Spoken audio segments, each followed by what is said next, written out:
पुण्याच्या राजकारणातील एका अशा विषयावर बोलणार आहोत जो ऐकून पुणेकरांच्या कष्टाच्या पैशांची आणि टॅक्सची किंमत काय आहे याचा तुम्हाला अंदाज येईल। पुणेकरांच्या घामाच्या पैशातून भरल्या जाणाऱ्या कराची कशा प्रकारे उधळपट्टी केली जाते याचे एक जळजळीत उदाहरण पुन्हा एकदा समोर आले आहे। गेल्या 4 वर्षांपासून प्रशासकांच्या ताब्यात असलेल्या पुणे महानगरपालिकेत आता कुठे जानेवारी महिन्यात निवडणुका झाल्या आणि लोकप्रतिनिधी सत्तेवर आले। पण सत्तेवर येताच या पदाधिकाऱ्यांनी सर्वात आधी काय केलं असेल तर स्वतःच्या कार्यालयांची रंगरंगोटी आणि आता चक्क महापौरांच्या बंगल्याच्या दुरुस्तीसाठी तब्बल 45,91,000 रुपयांच्या अवाढव्य खर्चाला स्थायी समितीने मंजुरी दिली आहे। आजच्या या व्हिडिओमध्ये आपण पाहणार आहोत की ज्या पुण्यात सध्या रस्ते, पाणी आणि वाहतुकीचे हजारो प्रश्न प्रलंबित आहेत तिथे लोकप्रतिनिधींच्या सुखसोयींवर लाखो रुपये उडवणे कितपत योग्य आहे।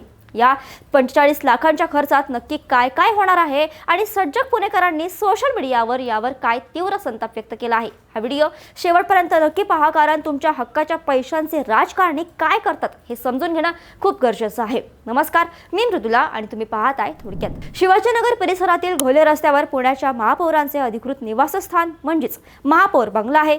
गेल्या 4 वर्षांपासून पालिकेवर प्रशासक असल्यामुळे हा बंगला बंद होता, पण आता जानेवारी 2026 मध्ये निवडणुका झाल्या, नवे नगरसेवक आले आणि महापौरांची निवड झाली। आता या महापौरांच्या स्वागतासाठी या बंगल्याची अंतर्गत आणि बाह्य दुरुस्ती केली जाणार आहे। या 45 लाखांच्या खर्चात भिंतीचे रंगकाम, महागडे लाकडी फर्निचर, कौलारूंची दुरुस्ती, आलिशान सोफ्यांची दुरुस्ती आणि स्वच्छतागृहांचे नूतनीकरण केले जाणार आहे। महापालिकेने यासाठी कायदेशीर निविदा म्हणजेच टेंडर काढले होते आणि दणकवड येथील कमलेश जेडे या कंत्राटदाराने 8.18% कमी दराने 38.70 लाखांचे कोटेशन दिले।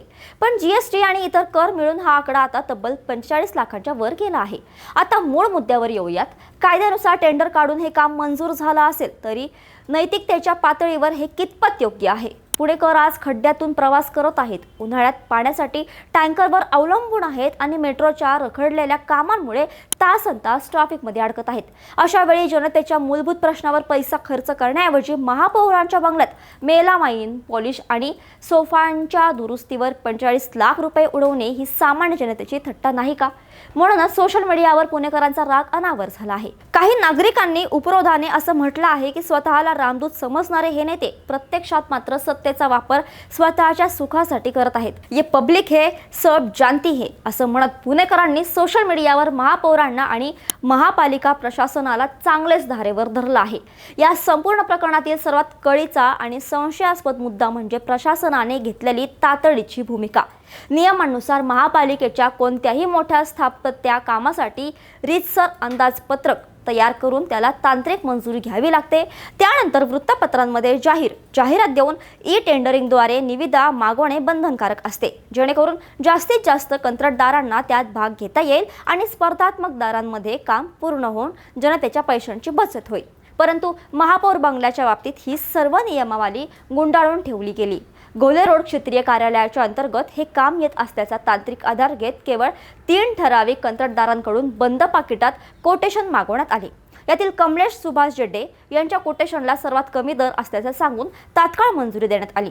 हा सर्व प्रकार म्हणजे प्रशासकीय अधिकारांचा उघड गैरवापर असून आपल्या मर्जीतील कंत्राटदाराला कोट्यावधींच्या घरात जाणारे काम देण्यासाठीच ही शॉर्टकट पद्धत वापरण्यात आली नाही ना, असा गंभीर संशय आता सज्जक नागरिक आणि माहिती अधिकार कार्यकर्त्यांकडून व्यक्त केला जात आहे। दुसरीकडे पुण्यात गेल्या काही वर्षात नागरिकांना ज्या नरक-यातना सहन कराव्या लागत आहेत त्या पार्श्वभूमीवर लोकप्रतिनिधींची ही असंवेदनशीलता मन सुन्न करणारी आहे।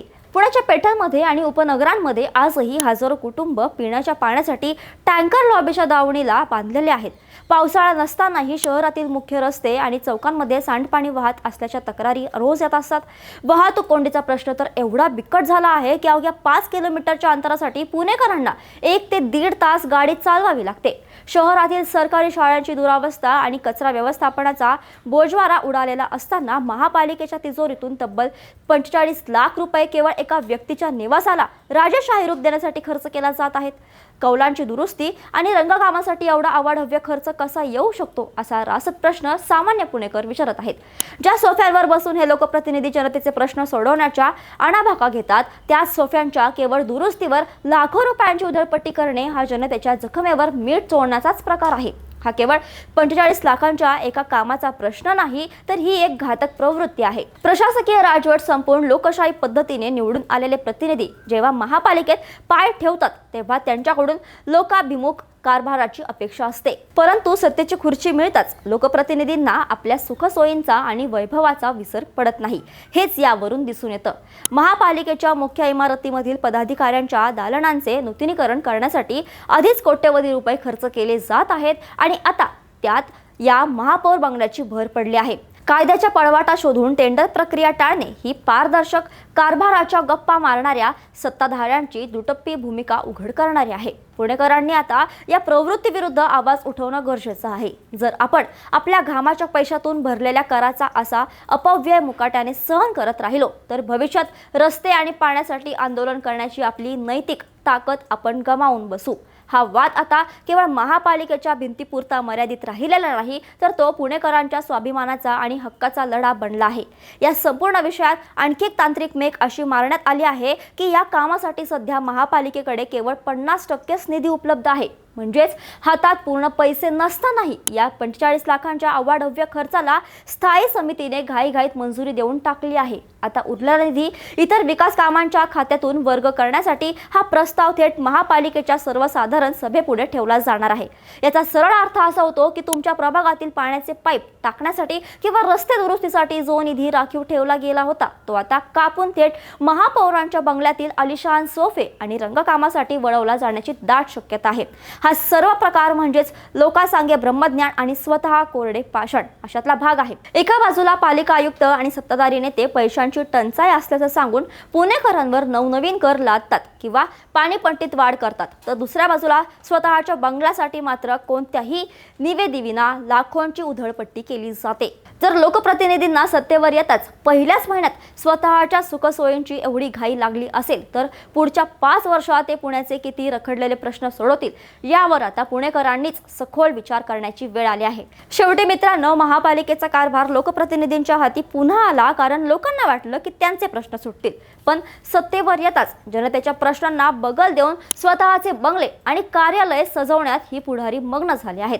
या सगळ्या प्रकरणाबद्दल तुम्हाला काय वाटतं?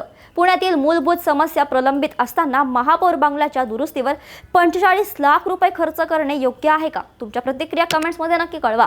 हा व्हिडिओ जास्तीत जास्त पुणेकरांपर्यंत शेअर करा जेणेकरून सत्तेत बसलेल्यांना जनतेच्या संतापाची जाणीव होईल. आणि अशाच महत्त्वाच्या घडामोडींसाठी थोडक्यातला फॉलो आणि सबस्क्राईब करायला विसरू नका.